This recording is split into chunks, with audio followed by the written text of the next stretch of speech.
Hey, everybody. Welcome back to Where Brains Meet Beauty podcast. This is our 206th episode, if you can believe it. Thank you for all of our fans who've been with us since episode number 1. And welcome back to our new show format. So you're finding us here on YouTube Live. So we are actually making the show with you right now. And it's so fun because then you can share the link with your friends later if you saw something that you like. And our new show format also includes fun games and fan questions. So thanks for tuning in. If you want to listen to the show the old-fashioned way on a podcast listening app, you can certainly do that. This episode will launch in a few weeks on all your favorite podcast listening apps. So I am very, very thrilled to introduce you to our guests today. This is going to be a very fun conversation because our theme here is technology, and I'm thrilled to introduce you to Tera Peterson. She's a microcurrent esthetician and the co-founder and chief creative officer at NuFACE. Welcome, Tera.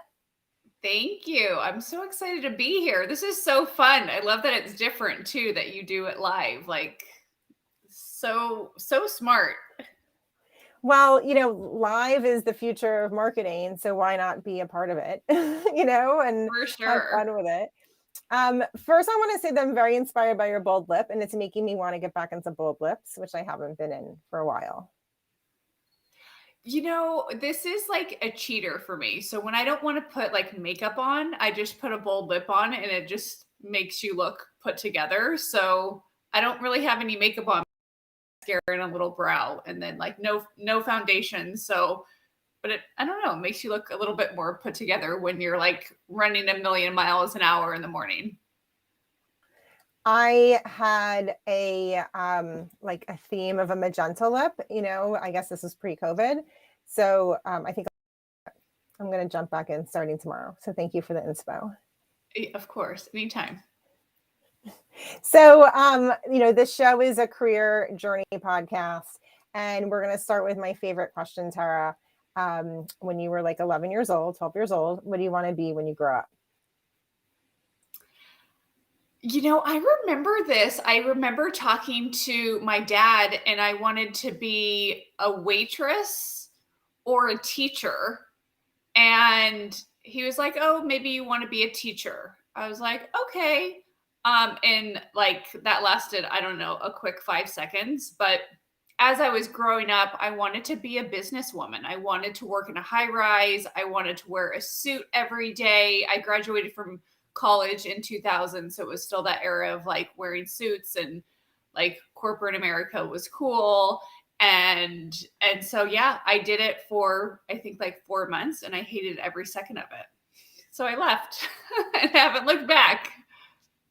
So, Tera, I too wanted to wear pantsuits and work in a big office building. And I'm wondering if there was like a TV show or a movie that we watched that like painted this picture of like how exciting life would be in these corporations. When you said that, I just had this like vision of Ally McBeal. Was that her name? Like the lawyer? I wonder if that was it. Maybe. Because it was kind of the like only around thing I that can think of, era. the only thing I can think of like definitively is that movie Melanie Griffith Working Girl, but that didn't like make me want to work Oh my gosh. there. Like I it was love like that. kind of awful for her. Yeah, totally. But I was like so jazzed to do this whole pantsuit thing. And I had an internship at a large global advertising agency during college. And all summer long, I wore like lime green pantsuits, teal blue pantsuits. I mean, like ridiculous, like so ridiculous, but it was like everything that I wanted to be doing. I remember the movie. It was Don't Tell Mom the Babysitter's Dead, where Christina Applegate like tricks like the corporate office, and she's the executive assistant and is like taking like the petty cash. Like, but that was like a big thing that she was a professional. Well, you have this ultimate entrepreneurial journey story. I mean, it's so incredible. You invented a product in your garage, right? That's like the story. And you started this business when you were 24. So this has been, like, as you said, it's been your master's in business. When you look back, all these years to that moment in your garage, what does this journey mean to you? What does it feel like to think about it? Well, NuFACE is founded by my mom, my sister, and I. And so it really was, I always say, like, start a company when you're young and dumb. Like, no matter if you're, like, we're never going to be younger than today, so start today if you want to do it. But luckily, I was in my early 20s and I had approached my mom and said, hey, let's do this together. My mom's been an esthetician for now almost 40 years. She's been specializing in microcurrent for that long. And so she was really the first one that was like, I need an at-home device that my clients could use in between my professional treatments. And as she was kind of thinking about doing this, I had approached her and I said, hey, let's do this together. I'm going to go to esthetician school. I want to learn the industry inside and out. And so it was just very natural and kind of a very organic evolution. Like, it wasn't like we were, going to do like conquer the world overnight like that. It was really meant to create a device that could benefit our clients. And if you're not familiar with microcurrent, I'm sure we're going to go into it, but think about microcurrent, which is the professional treatments that both my mom and I did in the professional treatment room. It truly is fitness for your face. So it stimulated the facial muscles. And what we found is our clients needed more frequent microcurrent as they were getting older. Just think about, as we get older, we need to exercise our body muscles, to keep them toned and tight. And the same concept goes for delicate facial muscles. So as we get older, we need more microcurrent. But the cool thing is it benefits clients in their 20s, as well as it benefits clients in their 80s. So I always say everyone's included, everyone's invited to NuFACE. When your mom was an SD, I guess you were like a teenager and she was an SD. Did your friends even know what an esthetician was? No, I mean, she was a pioneer. I mean, I remember her, like, I would say to my friends' parents, oh, my mom's clients. And for whatever reason, like, she was like, oh no, don't say that. And I'm not sure if she wasn't proud of like what she was doing. Like, it's not highlighted and like as glamorous as it is now. And I never asked her about that. So I need to ask her about that. Like, why she didn't want me to say clients to my friends. But truly, I mean, it just what it was. Like, my mom was an esthetician. She was always working. She worked mostly out of our home, after she was working at the Golden Door, besides going up to LA. So she would, for 15 years, she went up to LA and treated the most beautiful faces in Hollywood.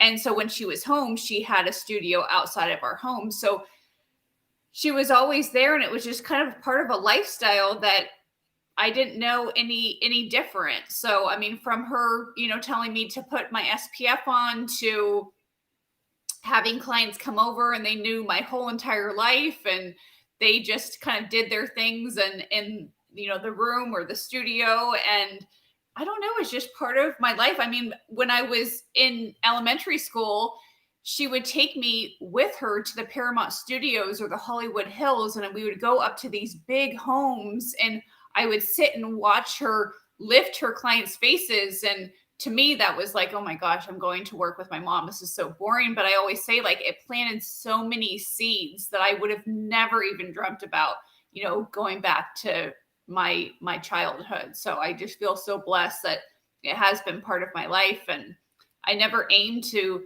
get into the beauty industry. It was just like this aha moment that I had. And I called my mom up, and she's like, yeah, okay, let's do it. And we've never looked back. And I couldn't even imagine what I would be doing today if we wouldn't have started NuFACE. So it truly is such a blessing. And my sister's involved in the company too. So it's fun that, we all get to be part of this, and we're creating something really beautiful. Well, you gave me this natural segue. after seeing your mom in business and, watching her practice, why did you take a job selling insurance? Right? I mean, and who wants to buy life insurance from a 21-year-old, like on top of it? So Northwestern Mutual went to my college and they were recruiting college students, recent graduates. And so my mom always told me, like, work off commission, because that's where you have no cap. You can make as much money as you want to, like the more you put into it, the more you're going to get out of it. So I always kind of was this, like, I don't know, natural born like sales person. Even in, as I put myself through college, I was waiting tables and I was always like the top waitress, like in regards to sales. And so I don't know. I mean, definitely don't take 100% commission job right out of college, everybody. Like, probably a big mistake. And don't sell life insurance when you're 21, because, what do you know about life insurance? Okay, Tara, I really want to unravel this. This is so fascinating. So you got a job where you only got commission selling a product that's probably, you're not like the most relevant salesperson for at the time. My guess is you probably didn't know that much about insurance either. Were you able to make any sales? Yeah, I mean, I went to they teach you to go through to your kind of peers, right? And again, all my peers were in their 20s. A lot of them were still waiting tables, still in college. And again, none of them wanted life insurance. And so that was awkward, but I was like, who cares? So I literally tapped all of my friends. None of them bought life insurance. And then what we did learn is ask for referrals. So Jody, if I came to you, you were my friend, and I was like, okay, well, who do could benefit from a service like this? And they would give you a whole script, and it was great training. And I actually use some of the techniques today.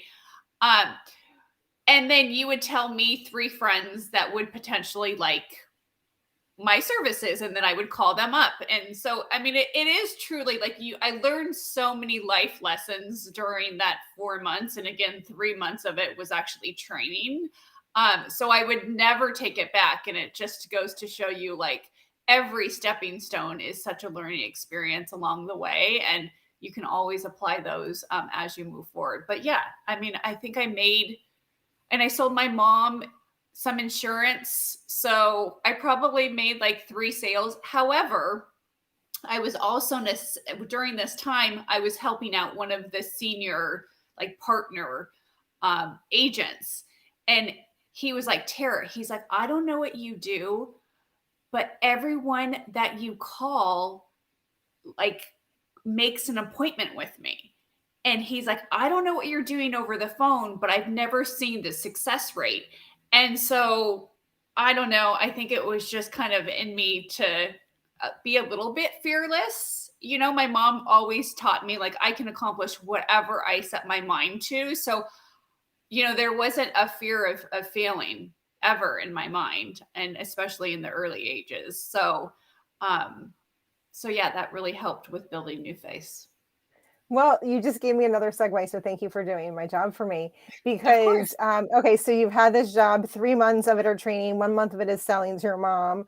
And then you just, you hear your mom saying, I need a device that my clients can use at home. And you say, okay, I'll make it. Like, what was that? Like, how did you build a device? What was that process? She was making it. So she was working with an engineer. So she had already kind of gone down that path. And 2 years prior, I remember going over to her house, and she had this black box. It literally was a black box. It had 2 balls on top of it, and it had like basically like sandpaper as like the grip around it. And she was lifting half of her face, and she was like, which side did I lift? And I was like, oh my gosh, like, look at that lift. Like, that is insane.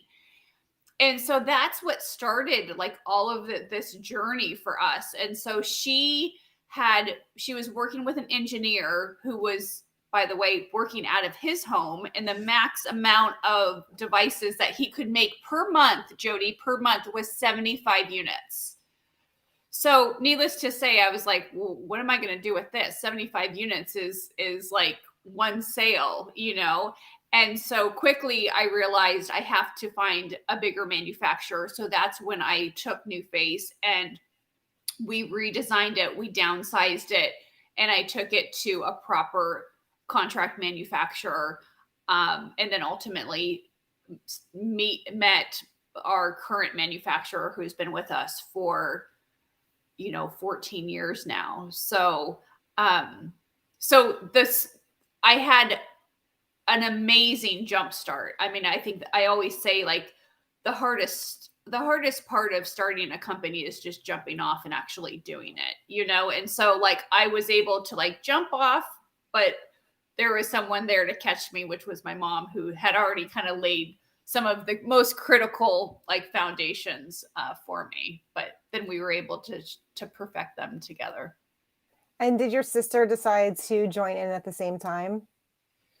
Yep. So we all really came together at the same time. So my mom was still in the treatment room. I was in the treatment room now. I was writing the business plan for NuFACE. And my sister, so this is April of 2005, my sister had just had her first son. And so she wanted to stay home. So she was working as my mom's assistant, calling her clients and confirming appointments. And again, this was pre-text, pre-social media.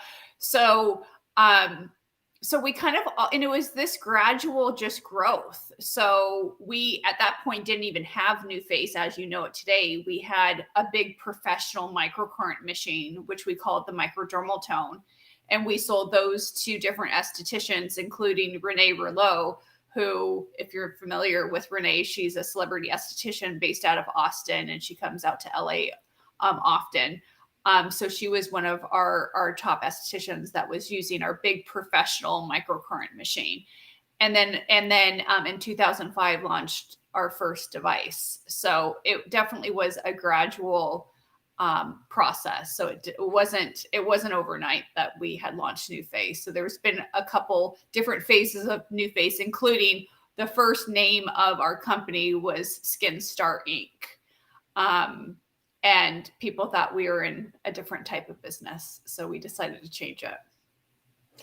And in the early years, did you have a vision or a dream for what this business would become? If you like let yourself fantasize way into the future? I always knew it would be big. Like I remember sitting and thinking of everything that we needed to do, even the standard operating procedures of, when we first created our device, everything was really kind of like winging it. Like it was like, okay, well, this is the output that I want. These are the spheres that I want. I mean, we bought an off the shelf like casing and the plastic, and we drilled holes in it to make room for the spheres. So, but I always knew that it was going to be big, and I always just had really high goals. And even to this day, like I have, we're entering what I call NuFACE 2.0, but I already have a vision of NuFACE 3.0, and that's not as a device, but as a company. And what does that look like? So I've always dreamed really, really big, and, we're not stopping anytime soon. So there's a lot of innovation coming. Was there ever a time in the business where you're like, this isn't going to work, we're not going to make it? So in 2006, I had the brilliant idea to write the FDA. So 2005, there was two other devices in the marketplace. There was Clarisonic and then Xeno. Clarisonic, as we know, is the cleansing brush. Unfortunately, they're no longer. And Xeno was this device. It was a zit zapper. So it heated up, so it killed the bacteria in the skin. And it was FDA cleared, and they sold it through medical offices. And it just took the industry by storm. And I was really fascinated by the fact that they actually had FDA clearance. And so I was like, this is really, really interesting. What would this mean for NuFACE if we got NuFACE FDA cleared? So I wrote a letter to the FDA. Again, this is like, I don't know, like, yes, we did have regular phones, barely cell phones. So I wrote a letter to the FDA and said, here's our marketing collateral. Here's what we want to say about NuFACE. Take note, we're already selling NuFACE in the market. I believe that NuFACE is a class 1 device, but tell us what category it is, and then we can put FDA cleared or FDA approved on our packaging. It would be a great marketing story. So needless to say, 6 weeks later, I get a letter in the mail, not an email, letter in the mail that says, you are a class 2 medical device, which requires an FDA application and clearance. Stop selling your product in the US immediately until you get clearance. And it was this OS moment. Like, I've really screwed up. And it was doom and gloom. I mean, it was 2006. It was my mom's income, my sister's income, my livelihood. Again, we are doing maybe a couple, maybe $1 million at this point, probably maybe a couple $1 million, but very, we weren't a big company, but it was our livelihood. This is what we had dedicated a number of years to do. And my mom's like, let's just move to New Zealand. And I was like, well, what's that going to do? So anyways, we just sucked it up and within a network found a FDA regulatory consultant. And he and his team took us through the FDA process, the application, as well as preparing all of the standard operating procedures, the design files.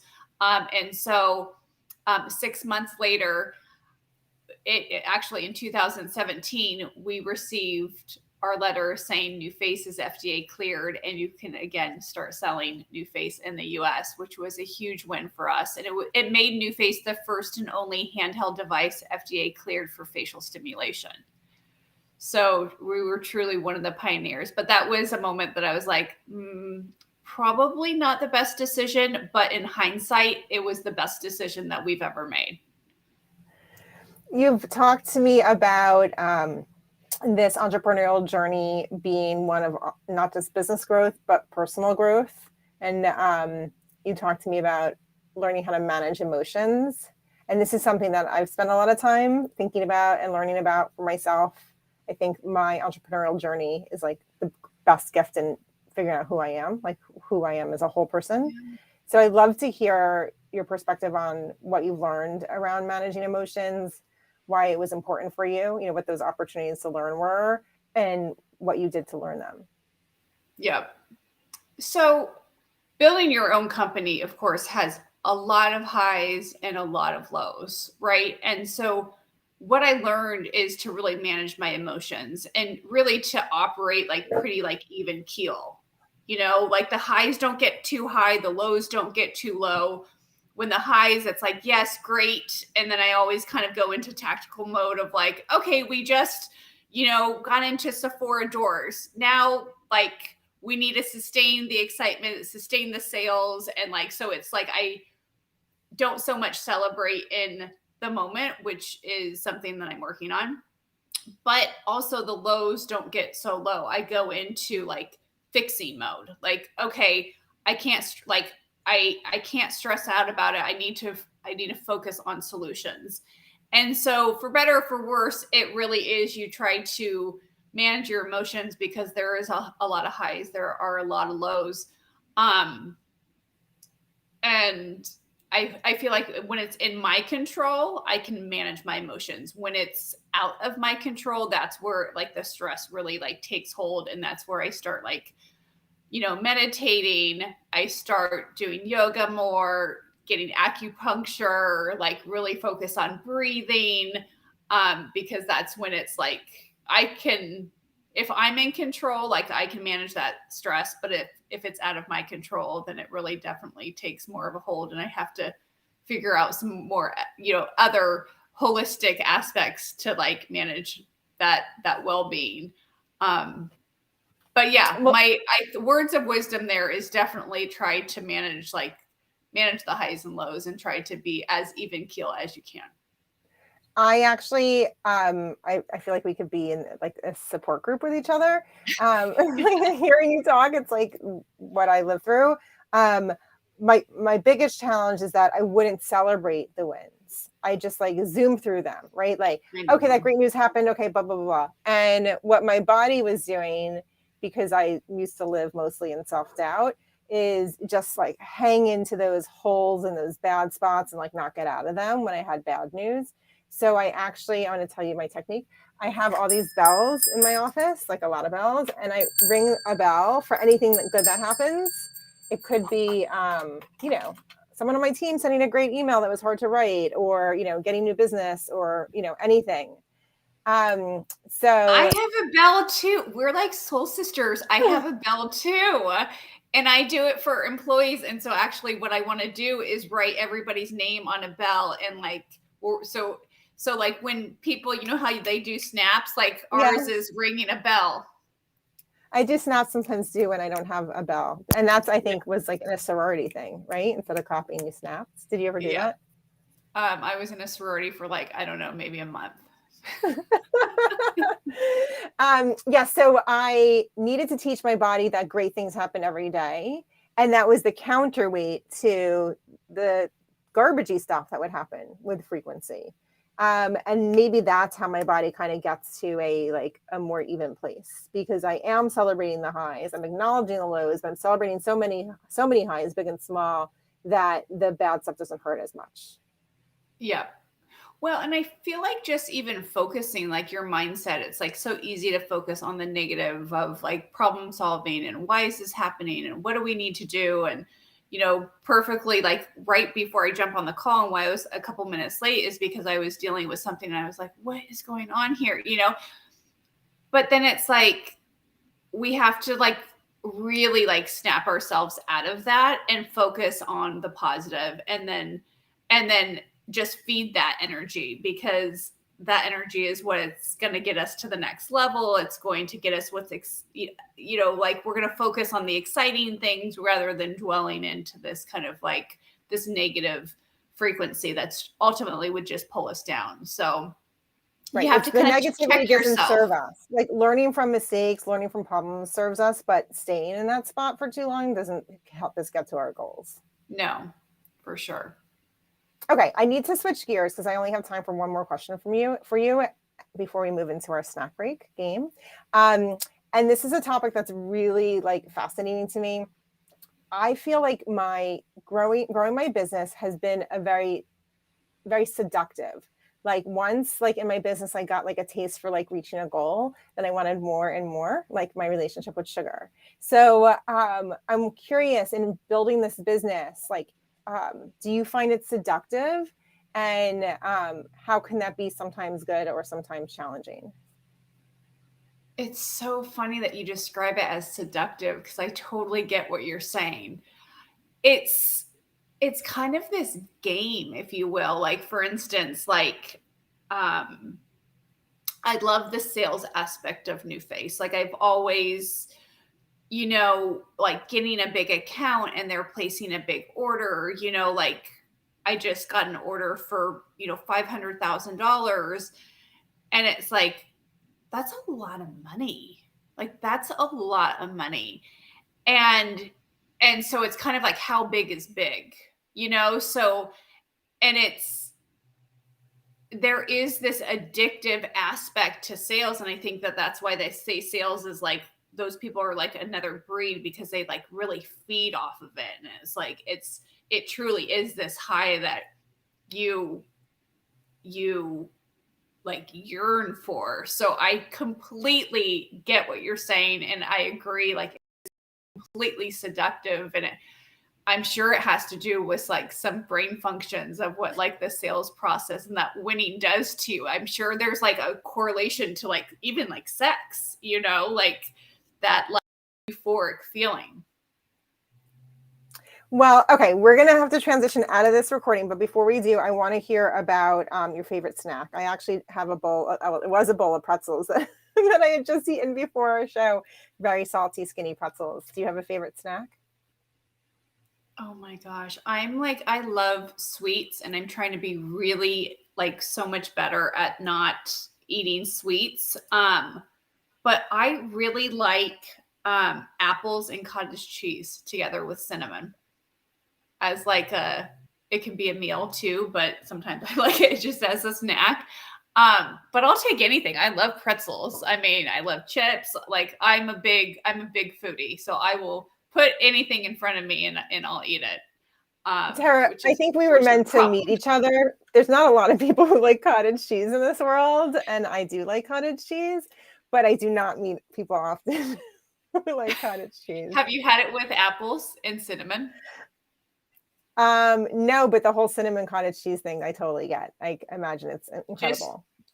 do me a favor and send me a text when you make it and tell me how much you Okay. love it. Okay, thank you so much for your wisdom, Tara. We're going to close out the podcast recording part of this show. So for our listeners, I hope you enjoyed this interview with Tara. Please subscribe to our series on your favorite podcast app. And for updates about the show, follow us on Instagram at Where Brains Meet Beauty podcast. And now it's time for our Where Brains Meet Beauty snack break. So are you getting ready for this? This is going to be so fun. So Tara, we have a game called Rate the Skincare Hack. And we know you are a super expert on all things skin. So we're asking you to rate skincare advice from TikTok. Oh, geez. Yeah, so we pulled 5 videos. Maybe some of them are ridiculous. Some of them might not be questionable. And we'd love for you to give us a thumbs up or thumbs down if our fans should try these at home. Okay. And we'd love your insider point of view on the why. Are you ready to play? Okay, thumbs up there. Okay, let's go to our first video.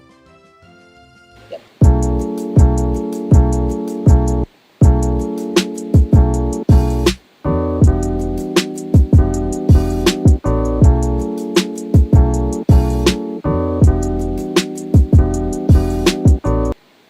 Okay, what do you think about at-home cucumber eye patches? Oh, it's a thumbs up. Okay, tell us why. I love this. I mean, we all know about putting cucumbers on your eyes for hydration, depuffing. So I love the concept of it, but where my mind immediately goes is to the bacteria if you're storing them. So I love it as like a single use, but maybe not so much as a like prepare a week's full of cucumber eye patches. However, you are storing them in the refrigerator, so it could be okay. But again, it's your eyes. So single use, I think I'm good with. Okay, single use, no batching. Correct. Okay, let's go to our second TikTok. How to shave your face as a woman. 1. Cleanse. Always use NuFACE. 2. Aloe. 3. Shave. Pull skin tight. Switch to petite head, upper lip and eyebrows. Post nourishing cream or oil. Look at the glow. Okay, what do you think? Thumbs up or thumbs down? 2 thumbs up. Okay, tell us why. 2 thumbs up. So when I was an esthetician, I had a instructor from Japan, and she would buy us these Japanese razors to shave our face, and I still shave my face to this day. However, I don't think that you need a special razor. I think you could have like an everyday razor and just like shave your face. You could have one just that you shave your face and the other one that you shave the rest of your body. But I am a huge fan of shaving your face. And it is a myth that the hair would come back thicker. But to get that exfoliation, I mean, you see men's faces, they're exfoliating every single day, which is essentially what shaving's doing. And in the professional treatment, we would microblade the skin. So we'd actually use a scalpel and shave the face, which I'm actually getting done later today. So I'm a huge fan of shaving, and do it like twice a week, and your skincare will go on better. Your makeup will go on better. I cannot say enough about this recommendation. Well, that was 2 thumbs up. Let's see our next hack.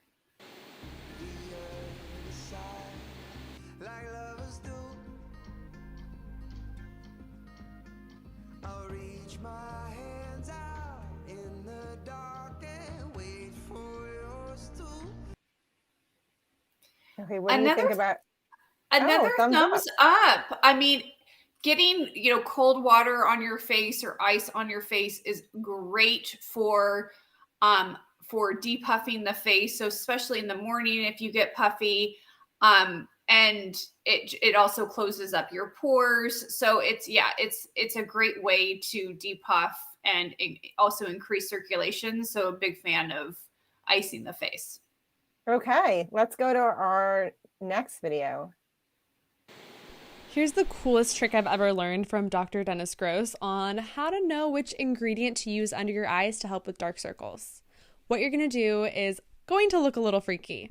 Slightly pull the under eyes up a little bit to see if the darkness disappears or not.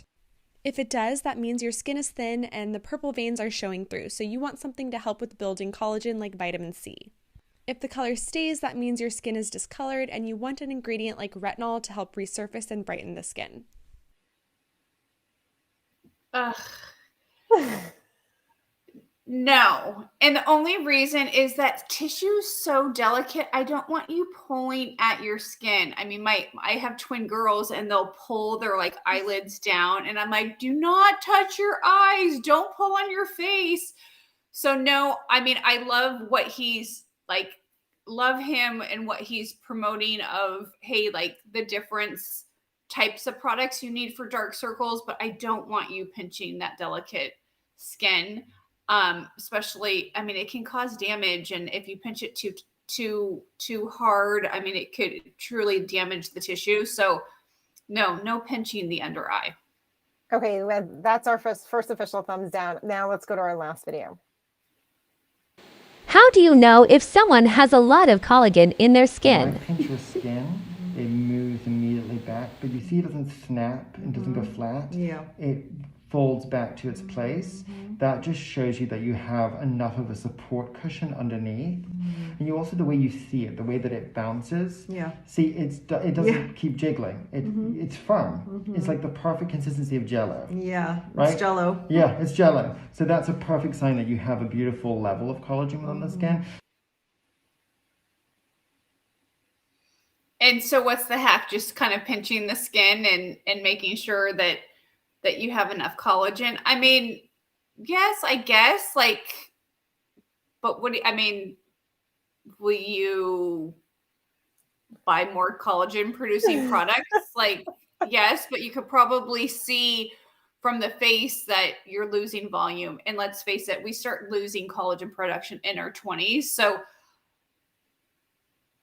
I just don't know how much value it's bringing to you. We're already losing collagen. So just start now. Start now on really protecting the skin, because there's very few things that actually will increase collagen production, so start using antioxidants within your skincare, eating right to actually shield off this free radical damage that in turn will eat up that collagen. So that's my recommendation.